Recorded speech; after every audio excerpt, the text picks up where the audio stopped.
اللهم صل وسلم وبارك عليك حبيبي رسول الله. كل سنة وانتم طيبين وفي وصفات رمضان مستمرين. نعمل معاكم وصفة سهلة جدا وبسيطة واقتصادية. يعني بنحاول نجيب حاجات اقتصادية نعملها، علشان طبعا في غلو الأسعار دي، فنشوف اللي ينفع معانا في ميزانيتنا وبنجيبه بنعمله. طبعا معانا أجنحة الدجاج، جايبين كيلو أجنحة دجاج، كيلو عامل بين 75 و80 جنيه، وهيعمل معانا وجبة فطار جميلة جدا جدا زي ما انتوا شايفين، ونعملها بطريقة سهلة جدا وبسيطة، وكل مكوناتها من البيت، مش هنشتري غير أجنحة الدجاج بس. طبعا كلنا عندنا خضار في البيت وكل حاجة متوفرة الحمد لله.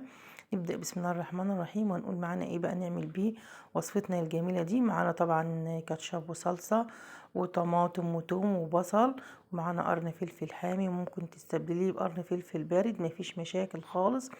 طبعا كلنا عندنا الكبة، الخلاط.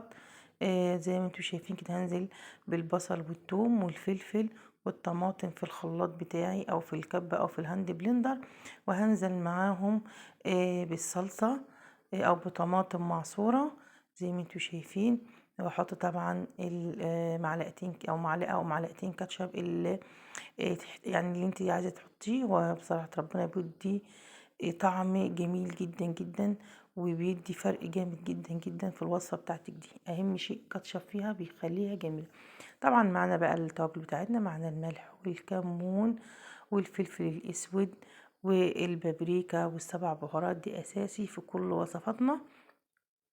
زي ما انتوا شايفين كده معانا كزبرة ناشفة، اللي هي الجافة يعني. ومعانا طبعا التوابل بتاعتنا كلها توابل من البيت، ما بنجيبش اي حاجة من بره او توابل جاهزة. السبع بهارات بتغنيك في كل وصفاتك عن اي حاجة بتشتريها من بره. طبعا معانا الخل زي ما انتوا شايفين، بيدي للحمة بتاعتنا طراوة وتخليها تستوي بسرعة، وبتبقى طعمها جميل جدا جدا وما تشدش منك.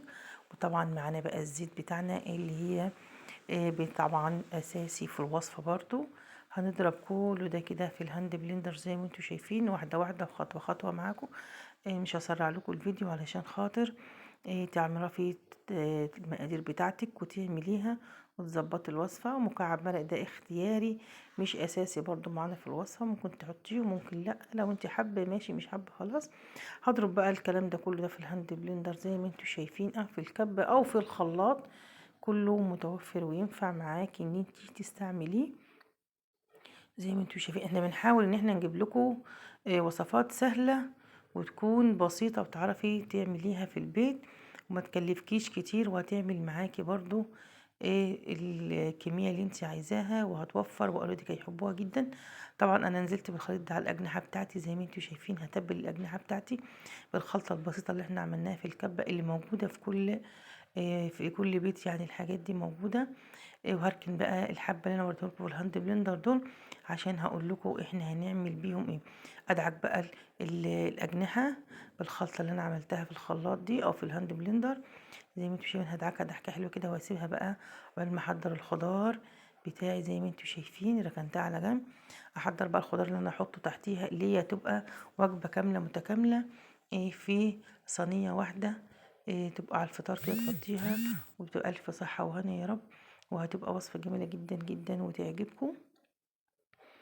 وصفات سهلة، انا بحاول اعمل الوصفات السهلة اللي تبقى على قد كل ايد يا جماعة والله. يعني كل ايد يعني احاول اعمل الوصفات بتاعتنا تبقى سهلة وبسيطة. طبعا دي حبة خضار بقى، جزر وبصل وبطاطس وطماطم متقطعة مكعبات، والبصل والبطاطس مكعبات، وهنحط في السن توم. احنا زي ما انتوا شايفين كده اهو، تحت في الأرضية بتاعة الصينية اللي هنرص عليها أجنحة الدجاج، هديها رشة ملح كده بسيطة بس زي ما انتوا شايفين كده اهو، عشان الأكل بتاعنا ما يطلعش مش مظبوط. طبعا الحبة اللي انا شلتهم في الهاند بلندر انا خدتهم هنزل بيهم على الخضار كده، علشان يبقى الخضار واخد من نفس التتبيلة بتاعة الأجنحة بتاعتي زي ما انتوا شايفين كده. طبعا بدعكها كويس جدا. طبعا الفرن بتاعي دلوقتي سخن، بسخنه على 200 عشان هدخلهم الفرن كده مع نفسهم بقى، وهيبقوا يعني بسم الله ما شاء الله كخلوا ريحة البيت تحفة جدا جدا جدا. والطعم كان خيال والله. اللي عملنا أجنحة بس كانت أحلى من أي حاجة الصراحة. ربنا أول مرة أجربها بالطريقة دي. أنا كنت على طول بسلقها ومثلا أحمرها، أدخلها الشواية. لما أعملها بالطريقة دي طعم تحفة جدا جدا وجميل وعجبني، طعم رائع رائع وخيالي وهيعجبكم. بدأت بقى أرص الأجنحة بتاعتي زي ما انتوا شايفين كده اهو. وطبعا دي الخلطة اللي اتبقت معايا كانت بقى في الطبق، حطها على وش الأجنحة كده وهدخلها الفرن. لازم يكون الفرن سخن جدا جدا عشان أول ما تدخل تاخد الصدمة بتاعتها وما تلحقش تنزل ميتها، تنزل مية كتير. احنا مش عايزين ننزل مية كتيرة جدا لأن الخضار فيه نسبة برضو مية. وطبعا زي ما انتوا شايفين كده أنا خلصتها. ممكن تستخدميها في أي صينية. وبسم الله ما شاء الله، الله أكبر، طالعة بالجمال والحلاوة والتحفة دي. وبألف صحة وهنا على قلبكم لما تجربوا الوصفة.